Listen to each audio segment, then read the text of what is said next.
get down there. Where are you from? Tehran? No. Where are you headed this weekend? Tehran? No.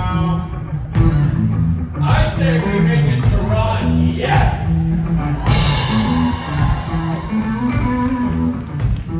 I say we turn the town into your Jason, am I right?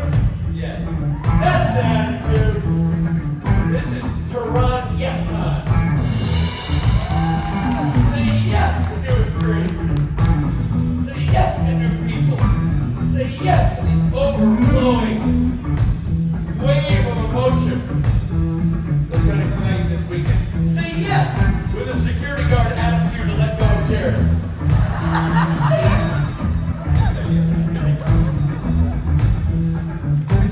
How many of you are celebrating your very first Supernatural convention? How many of you are there?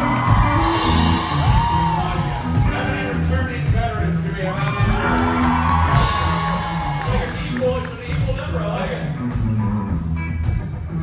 Well, those of you who are enjoying your first Supernatural Con, you should know something. Those of you who've been here before should already know this. I say it, we are all equal in this room. Everyone, every background, every stripe. I don't care what you do. I don't care who you love. I don't care how you love them. I don't care how many of you love them. I don't care where you work, where you don't work, what you study, what your aspirations are. We are all the same. We are all one. We are all the supernatural type. And our goal is to build that into you and how you take that into the world and deliver that to other people as part of the positive messaging of the supernatural universe. All of this is true, except for there is one exception. There is one difference. One tremendous difference. There is one group of people who are superior to others. There is one group of people who can lower their authority over others and do so with the pride of knowing that they have the moral fortitude and standing to do just that. And those people are aptly named Friday people.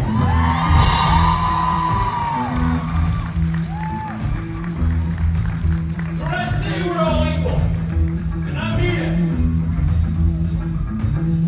but it's an asterisk. Friday people are the best people. You get it? That's the long haul. You know what time it is. Yeah, I know what time it is. You know what? I'm a Friday person. I'm here. I bet you tomorrow when Rob Benedict Mosey's in, reeking of gin and joints, and we ask Rob what time it is, he'll have no idea. He's not a Friday person. You won't know. Or everybody says it, it'll be because he's got some watch on that tells him time. He's got to be told by a watch. So sad. I'm so fired up you're here. That's Ron Yes Con. We haven't been to Tehran Yes in years. Even before the pandemic. Or at least, yeah, right? We have been back since the pandemic. I forget. It's been long. It's been too long. So we're excited to be back here and celebrate Tehran Yes Con with you. It's a heck of a weekend with a heck of a lineup. It's going to be a heck of a show, and it's going to start right now. Gentlemen, let's get this party going, shall we? Go down.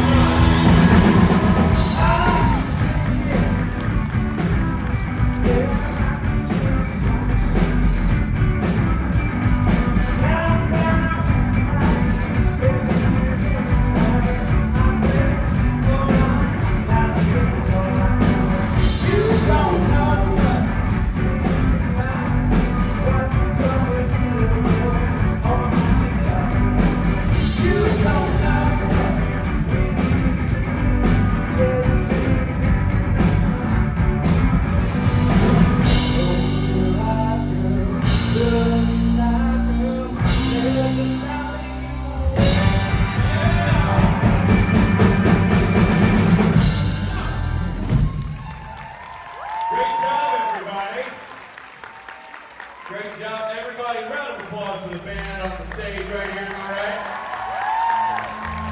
You guys know Mr. Billy Moran over there, don't you? recognize Stephen Norton back there? You got, of course, Michael Borhoff. And joining us on the Fridays without having him, our surrogate frontman, Mr. Jason Mans, everybody. Listen, I could just go on and prattle on about a lot of crap, but I'm not going to do that. Oh, a lot of shows, they would just keep talking, kill time. Not us, because we got A-level entertainment lined up for you, and we're going to start big on this Friday. We're starting big. We're not phoning it in like we do in some things.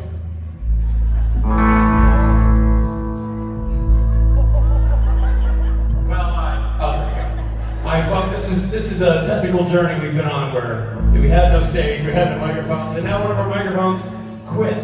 So you're fired.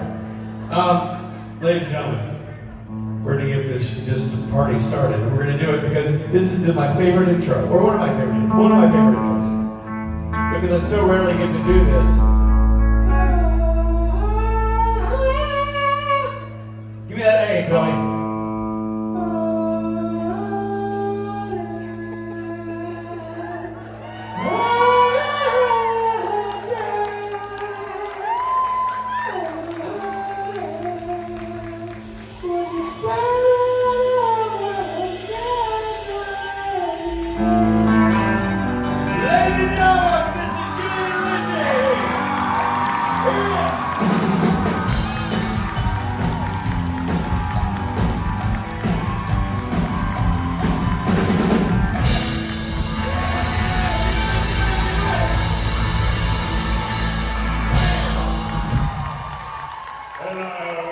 What better way to start than with one of the nicest, most fun guys on the circuit, who's also a local fella. A local fella? Yeah.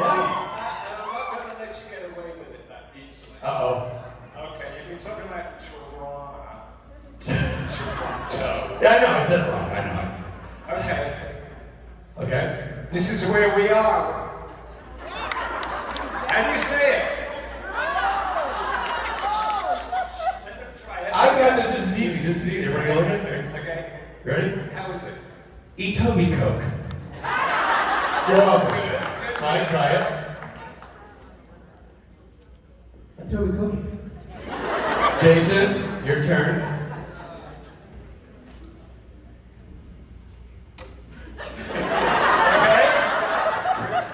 Hard pass. It's a hard pass. And Billy Moran, our own wordsmith. You nailed this, Billy. Eat a cock.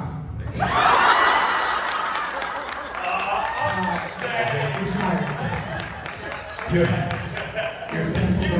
That's a silent P, right? Etobicoke. Etobicoke. Rhymes with Toronto. Etobicoke. What the heck is Etobicoke? That's where we are right now. We're in the town of Etobicoke? We're in Etobicoke. No. Well, thank you for educating us, and thank you for helping us get Billy fired. We've been trying for years. Ladies and gentlemen, Julian Richings. Thanks, guys. Cheers. Hello, everybody. It's so good to be in my hometown. Hands up, who's from Toronto? Yeah? And who's visiting? Welcome. The great thing about Toronto is that everybody's welcome. We're always thrilled to see people. So that's my big thrill about being here. Hi, everybody. It's great to see you. And I was just joking there about we've now had a movie on Netflix, The Man from Toronto. And I think it's really funny that we all suddenly think, oh my God, we've had a movie made about us. And of course, everybody pronounces Toronto differently, and so our joy at being represented in a big movie is matched by a disappointment and nobody able to say it properly. And you can tell which part of town you come from. I'm buzzing a lot here. I guess you can hear me, can't you? Yeah. Yes, it's that customs and immigration stuff. Oh, there I am over there. Hello. This constantly amazes me, technology. The first con I ever did was in Toronto. Whatever you want to say. And so this is me come full circle. I've done quite a few of these over the years. So now I won't be so surprised when there's a lineup of people ready to ask questions. I remember the first time I ever did a con here in Toronto, there was there were people lined up, and I kept thinking, what do they want? What's going on? And people had to explain the way that these worked. Well, a little bit about me. I am from Britain originally. I've already met someone from England today. I came here in 1980. There was a sort of a big event at York University. The theatre company that I was a part of was invited there to give a performance as part of a bigger festival. We got invited back and forth, and I started to make friends, and I met my wife. Aww. Who was a Toronto girl.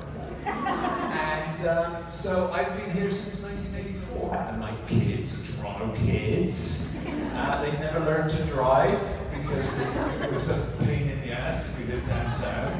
Although you have to drive if you live anywhere outside of downtown. But, so I've been here a while, and as a result, done a lot of different stuff here in Toronto and Vancouver, Halifax, Winnipeg, Calgary, you name it. And I'm very lucky. I'm very lucky to be a kind of a guy with a weird face that seems to appear in a lot of different things.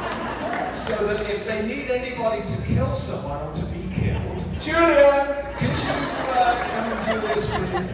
And I think the count is kind of equal. I think I've even playing death, who you would think would come out on top. No, I dispatch a few people, but I also get killed. Anyway, I think it's about even. But yeah, you'll see me popping up. Have any of you seen the latest season 3 of Umbrella Academy? This is fun.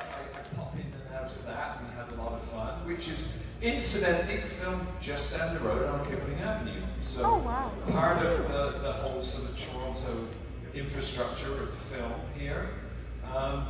Lots going on, and lots of theatre, and lots of television and voice stuff. So it's a great place, and welcome everybody. And have a great weekend. Okay, well, enough of me. That's my sort of intro to make it look formal. I can't see. I'm going to see if there's anybody who wants to talk to me.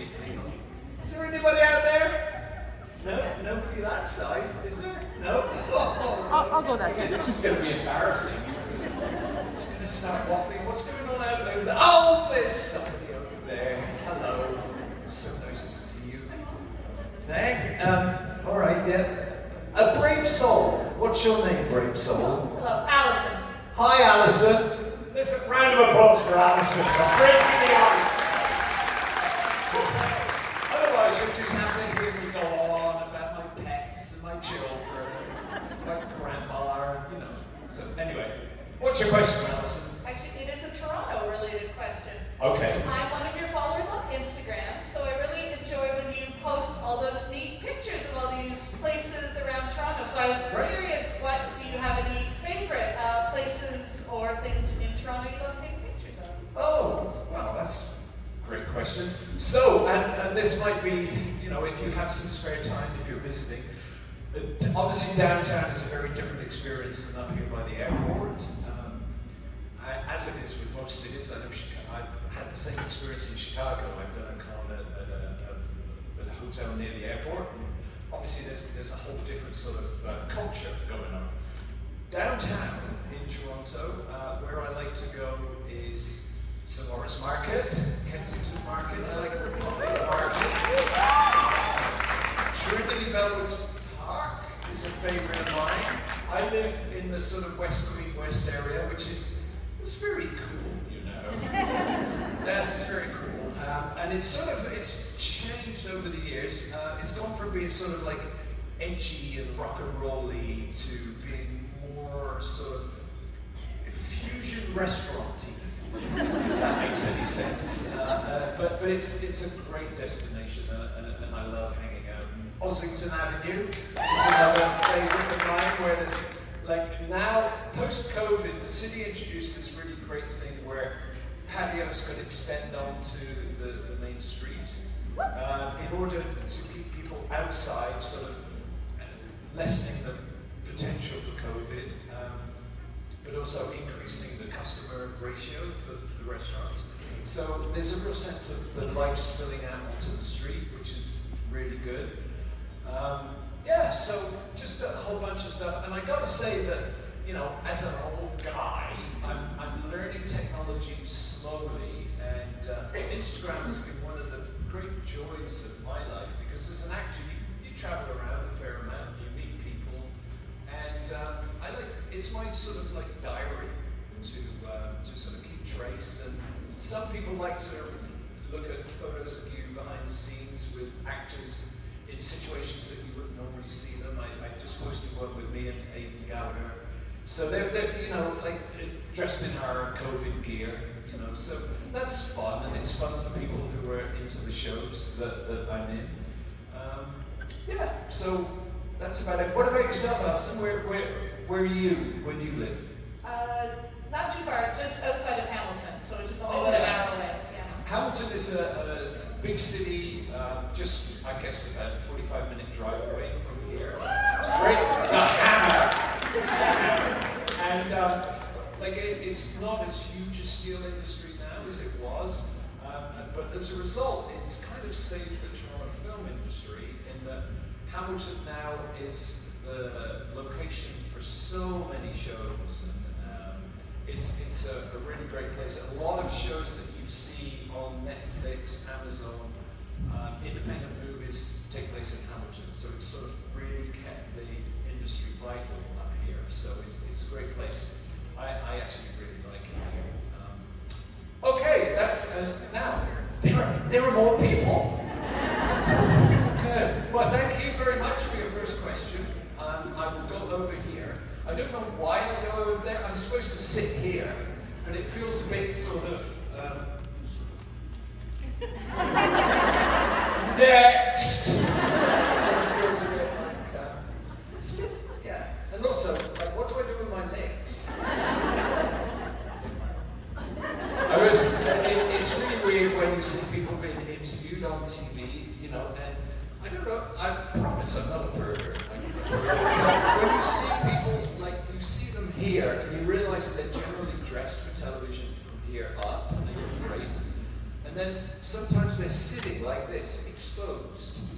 And you can see if they're nervous, they're sort of doing this. Or they're sort of like, if they get an awkward question, they start to do this. I think I'd rather pace around and disguise the fact that I'm actually nervous.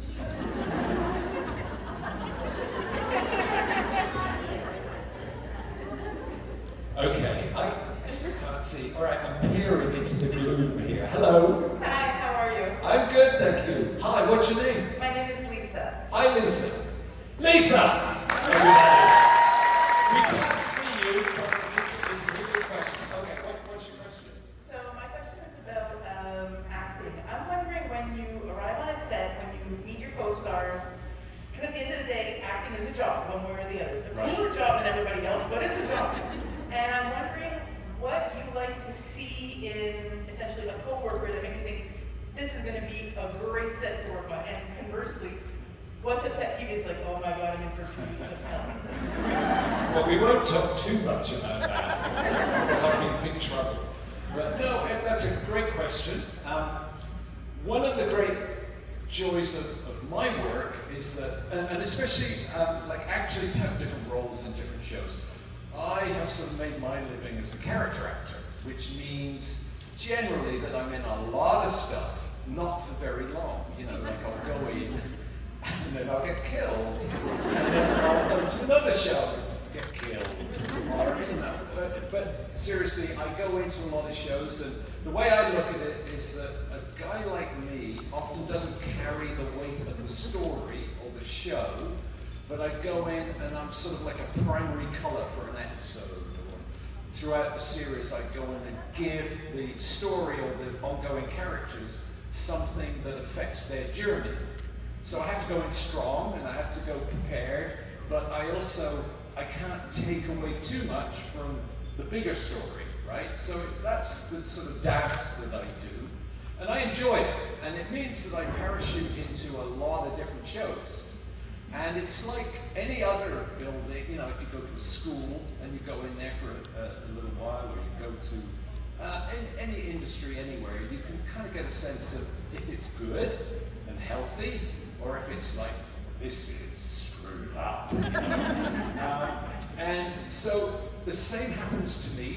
I'll go in, and in terms of the co-actors that I'm with, I'm often, as I said, I'm a primary colour, and I'll change the journey a little bit. So I'm often having a scene with one of the leads, and I can tell pretty quickly what the tone of the set is, because often the lead characters dictate the way that a show goes, you know, and the crew operates and behaves. And so therefore, this is a sort of a long way around to saying, like in the instance of Supernatural, I'm so lucky in that I've worked with both Jensen and Jared and Misha, that those guys are really great guys, and they're great actors, and that's why the show has kept going, because they kind of instill a sort of a professionalism to the work. You're expected to come in and you're expected to be good at what you do, but they're also very generous. And that first scene that I did with Jensen, for instance, with Dean in the pizza parlor, I didn't know much about Supernatural. I had the script, I was told, sort of had a general idea. But then in that scene, that was my first experience of the show, I realized that I was actually working with a guy who was like a really good actor and was actually giving me as much as I was giving him. And that's not always the case. You know, people get a little lazy. If you're the lead in a show, you kind of expect people to come to you. But those guys actually give back, and that's why there's always a good dynamic on the screen. You know, you go, oh, they're really in danger. Oh, what's going to happen here? Oh, they're really scared. Like Jensen is playing that he's really scared of death. And that helps me not have to push the fact that I'm really scary, but it helps me play with him a little bit. Because I know he's scared. Do you know what I mean? So he's actually, as an actor and as a human being, he's very open, and that's very cool.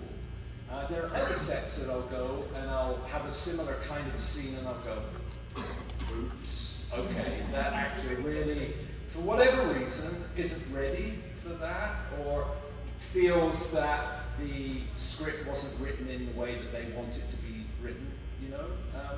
And I have to say, not often, but sometimes you get it.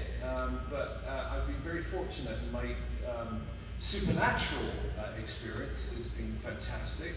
And then, like for instance, also with Umbrella Academy, Supernatural, they were sort of like the two boys, and then there's Misha too, who take the body of all the scenes. In Umbrella Academy, there's what, like 6 umbrellas, and then now there's another 6 sparrows. So it's like, that's a lot of people, and that's a lot of people to navigate, you know, emotionally and physically.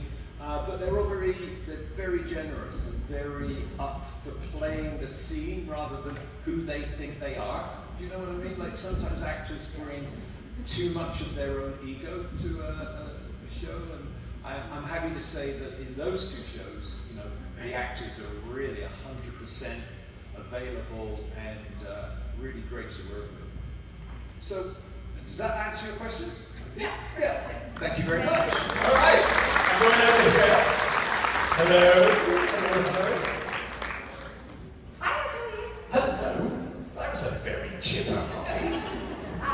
My name is Evie. It's my first production. DV? Evie. DV? Evie. Stevie? Like I'm old, Dean. It's okay. Like Ivy, like Evie. Ah. Okay. So I'm really excited to meet you. You're like one of my Thank you. favorite characters on the show. I know I have a comment, but I do have a question. All right. I know that he says that his favorite entrance that he made for Supernatural is Castiel, his entrance, but I have to say, your introduction into the show is goddamn epic. It's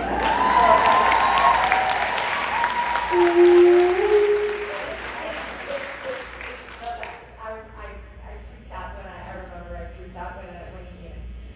So my question is, since you're from the area of Toronto and Canada and everything, I'm from Quebec in Right. the area, so I want to know if you ever been to Quebec, to Montreal, Quebec City and everything, and if, like, what do you like about it? If you've never been, it's okay. I love you so. Oh, but- I know. I love Montreal, especially. I generally work. I was there just about 3 weeks ago to pick my daughter up from the airport in Montreal and stayed a couple of nights at Saint Laurent, which I love. Saint Laurent is sort of towards the north in where was I? Italy and around there. Montreal folks, the people that don't know Montreal, province next to us to the east. There's traditionally like this the two solitudes it's called, like the English-based and the French-based cultures of the two provinces, which is played up a lot, but we also have an awful lot in common. And for me, as an artist going to Montreal, it's like I think it's where every Canadian artist wants to be and wants to work. It's just the most wonderful city. It's the most European city in North America, I'd say. I think that's true. And I shot a lot there. I recently did a couple of things. I don't think I'm allowed to talk about them. You know how these things go. But I've certainly enjoyed filming there. But not just Montreal, it's a bit like, we do this a lot. We sort of go New York and we forget that there's an entire state around New York. And the same with Toronto, and it's the same with big cities everywhere. But Quebec, the province, is an amazing place. Where was I? I think of it as, Oka. I filmed in Oka, around there. Yeah, had a great time. And the privilege for me as an actor is that, as I said earlier, I parachute into places. And what's really cool about that is you see cities and how they grow. Like, I'll shoot in Montreal, like in 2015, and then I'll go back maybe 3 years later for another show. And I'll say, oh, that's changed. That building's gone, and another one's gone. It's very interesting to see the evolution of things, which goes back to the earlier question about Instagram. I find that then it's up to me to be sort of like a bit of a diarist, sort of like I have the privilege of being in these different places and seeing the evolution of space and culture, and why not take pictures of it? So I really enjoy it for that reason. Okay, well, merci beaucoup. Are you an anglophone or francophone? I'm from, je parle français, mais comme le français du Québec. Yeah.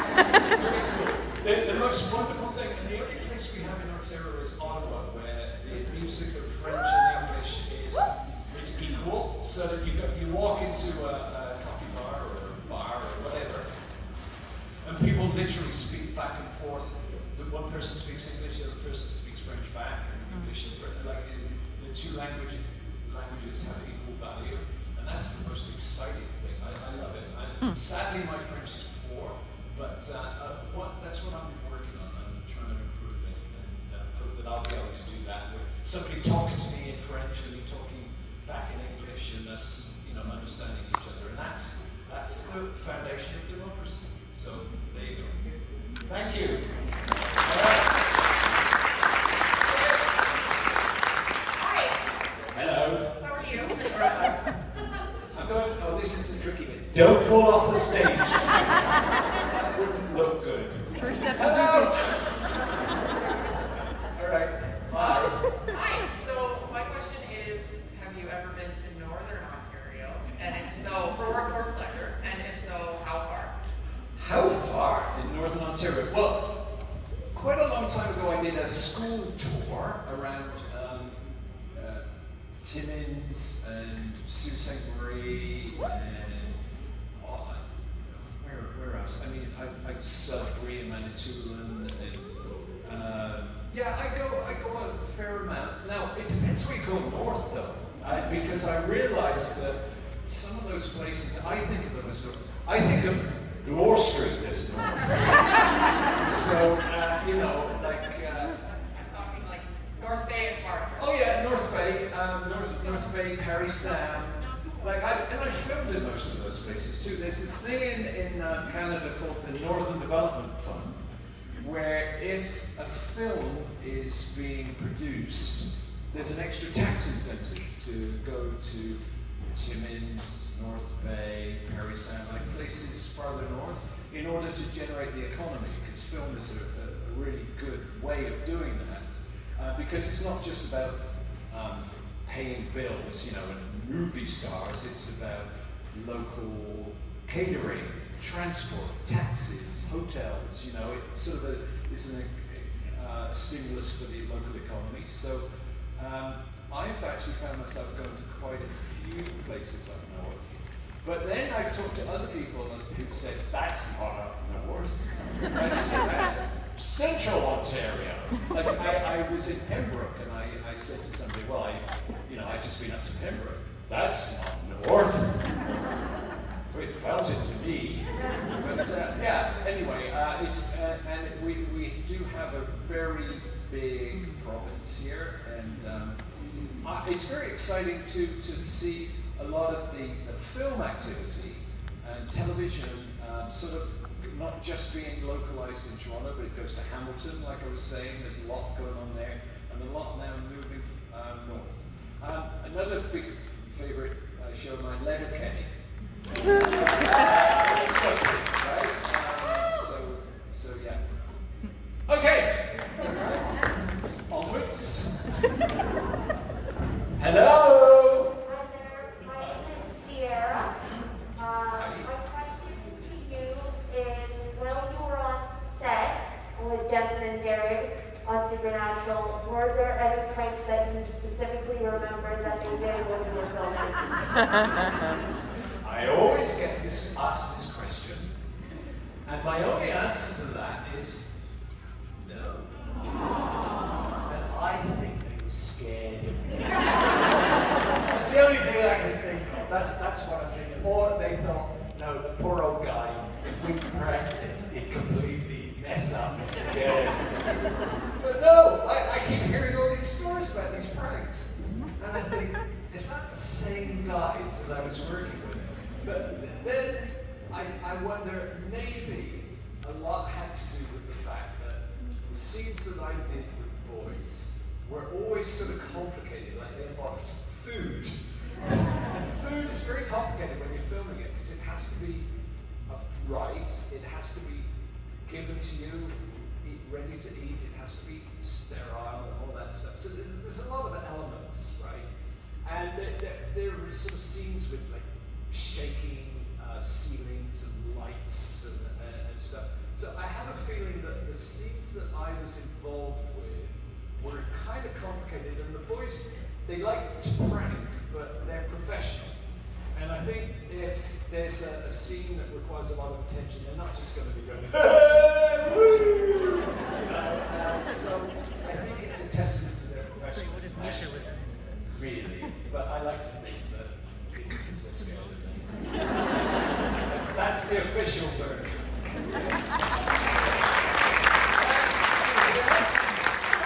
Hello. How are you? I'm very well. Good. I have a question for you regarding your I character. never know what to do. I get into these. Hello, how are you? Fine, thanks. And you? Oh, good, thanks. Fine.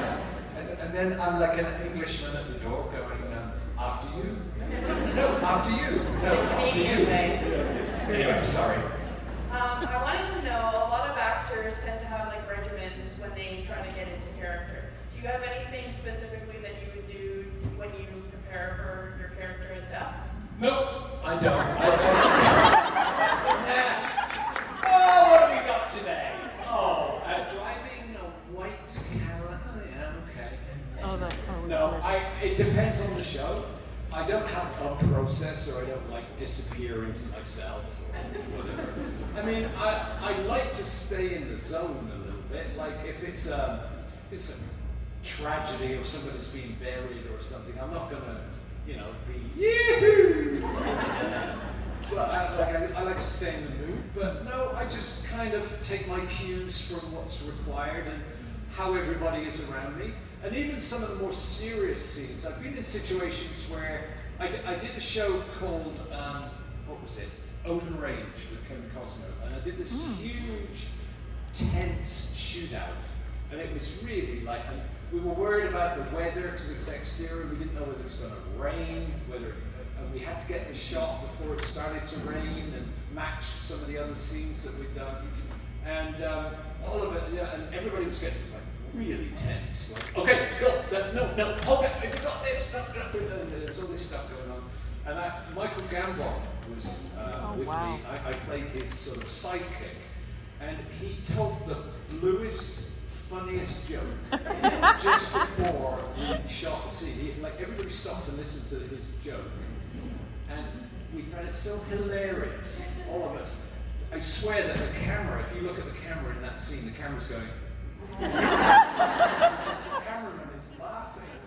And it seemed like a weird thing to do, but it was such a wonderful thing to do. It got everybody together. It took our minds off being tense with each other.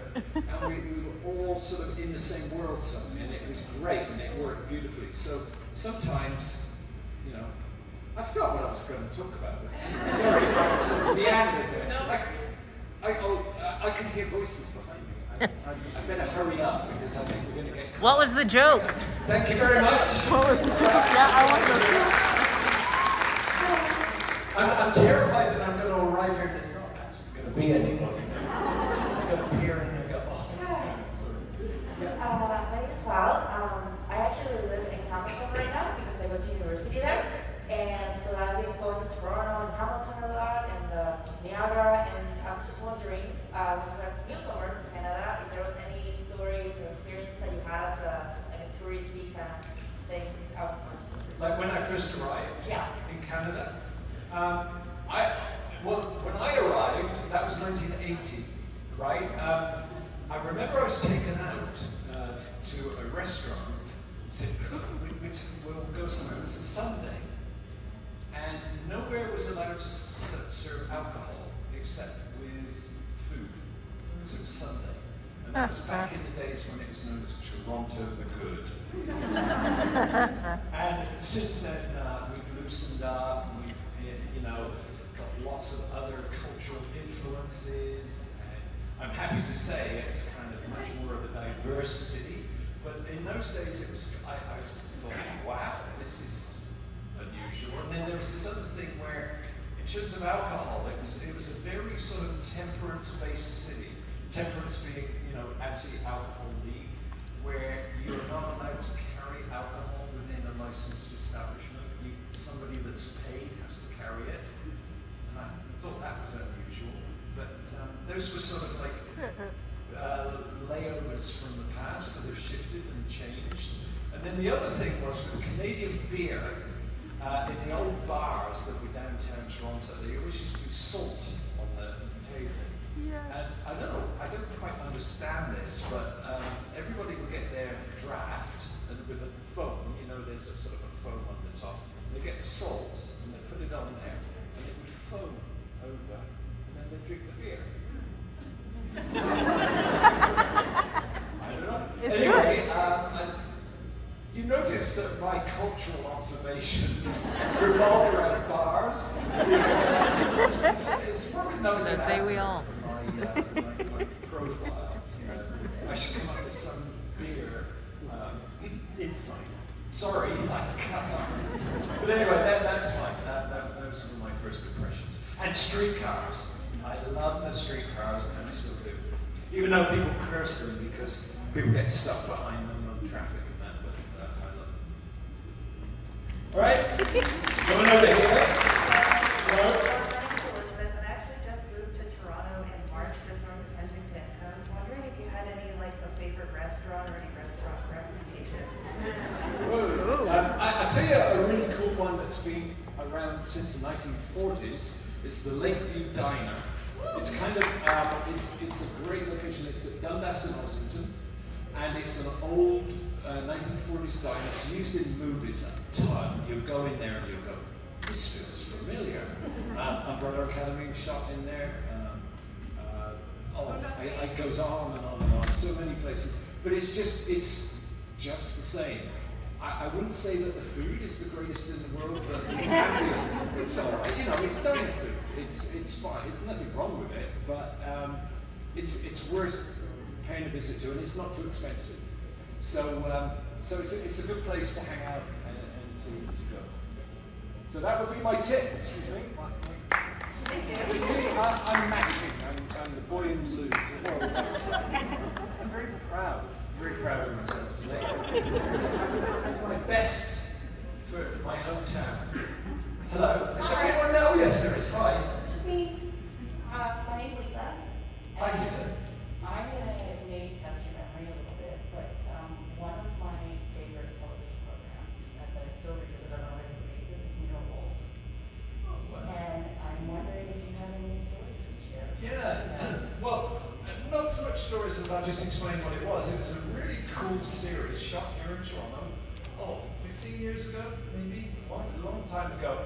And it was, Timothy Hutton was the guy behind it. He played a detective, and it's based on an old show called Nero Wolf, in which who's a detective. Is it a series of books, I think? But the great thing about it is that Timothy Hutton assembled a group of actors, about 12, 16 of us, and we were an ensemble, and he shot it like old 1950s shows. So one week I would be the cop investigating the murder.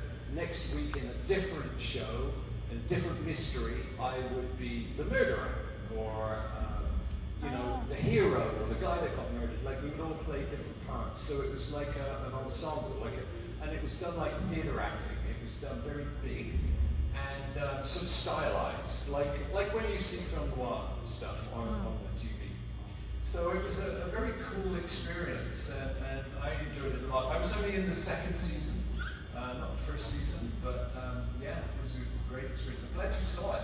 It's always fun when I meet people that see shows that haven't necessarily become, so popular that everyone knows, but that's great. Okay? All right. Hi, my name's Deidre. I was wondering how you felt when you found out that Dean was going to be killing you on Supernatural. Bastard.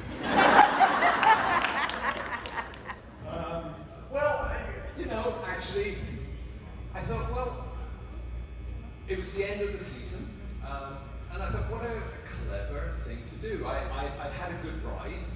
My intro was great, and my outro was great, so you can't really ask for more than that. And I thought also that what a way to change up the notion of death. I'd always played it with the idea that death is not just a single tone. Death is part of a cycle. Death is curious. Death is all these other things. Rebirth, reaping is part of a cycle. So it makes sense in the context of the show that the actual character of death isn't just represented by one archetype. I played that archetype and I had a lot of fun. But death moved, and it moved from this guy to a very elegant black woman. And I thought, well, that is very cool. So I thought, what a great way of progressing and taking an idea further. Now, as an actor, of course, every actor always reads the script and goes, oh, I was enjoying myself. You're always a little disappointed, but I thought, no, this is great. It's a great way to go out, and obviously the show is going to continue and be relevant. It's not just going to get stuck in tropes, right? It's going to keep going. So, yeah. Okay. Is there anyone left over there? No. What about the people? Oh, there's someone back there.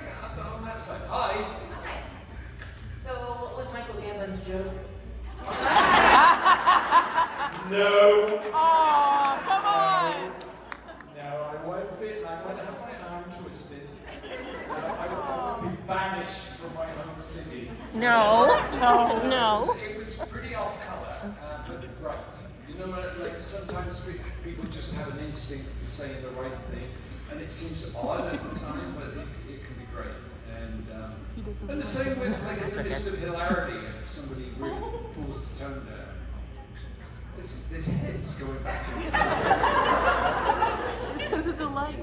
Yes, right. It's very interesting. Anyway, yes. So then what do I do?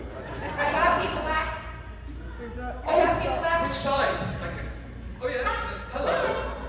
I'm from Europe myself, so I'm just wondering, what did you miss most about Europe when you left? Europe? Yeah, I'm from that Oh, way. well, I go back as much as I can.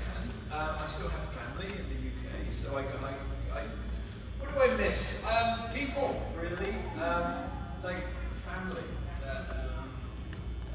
Of course, if I go to France or Italy or UK or somewhere, I go, oh wow, this is amazing. But I'm actually very happy here. I feel right here in a city that's moving and shifting and evolving. I grew up in a medieval city in Oxford, in England, and it's a beautiful city, and people travel there from all over the world to go there.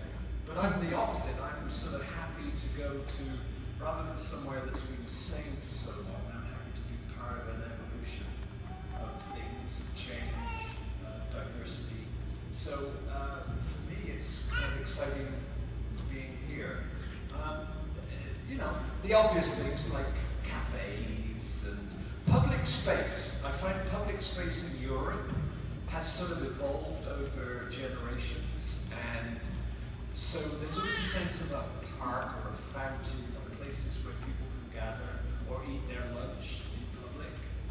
Whereas here in Canada and America, there's a sense where there's not quite the same scope. There are in certain cities, Montreal, New York, there's some places, but there's less of it. There's less of an evolution. Gosh, I'll be doing my thesis if this keeps going. All right, anybody else? No, there's someone over there. Hi there. Hi, my name is actually also Elizabeth. There's like a few of us floating around. Elizabeth.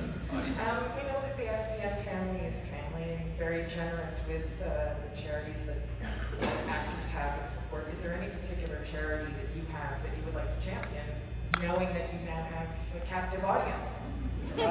Something that I'm passionately aware of. My daughter has a thing called dyspraxia. And dyspraxia, she's neurodiverse, and she's lived with it. She's embraced it, and she's actually written a book. And I'm very proud of her. She in September. She was diagnosed early. We were very fortunate. We have a son who was older, and our daughter's progress physically and mentally was very different.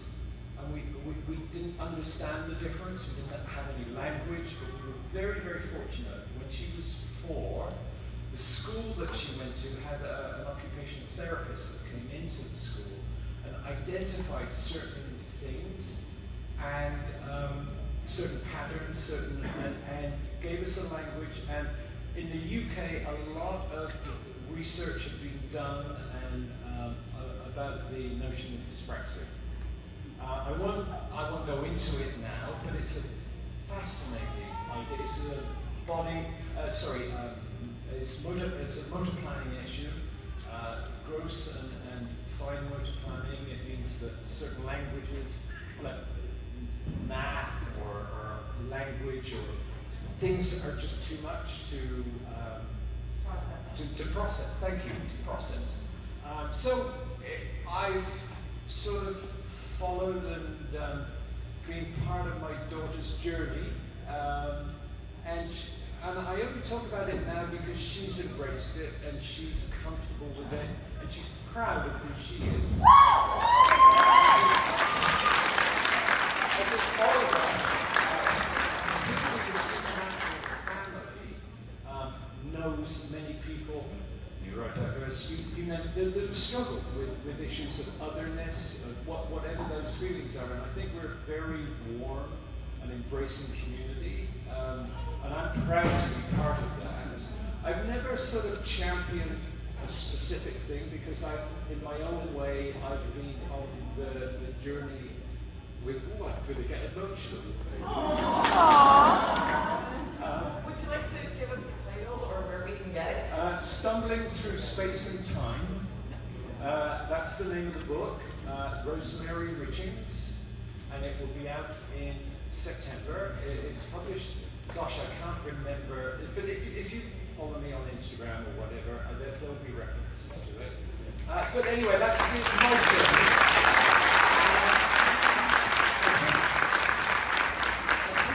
The thing to remember too, for me, is that I've been pretty blessed, but as a parent, we go on a journey too, and of embracing things. Yeah.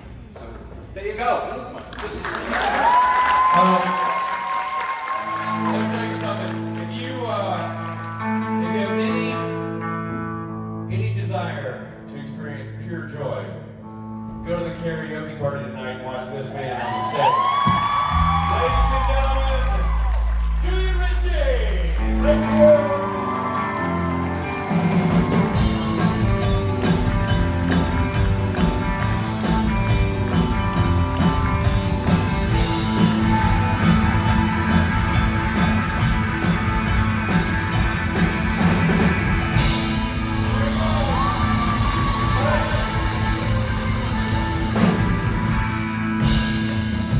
One day I'll get it right. You're doing great.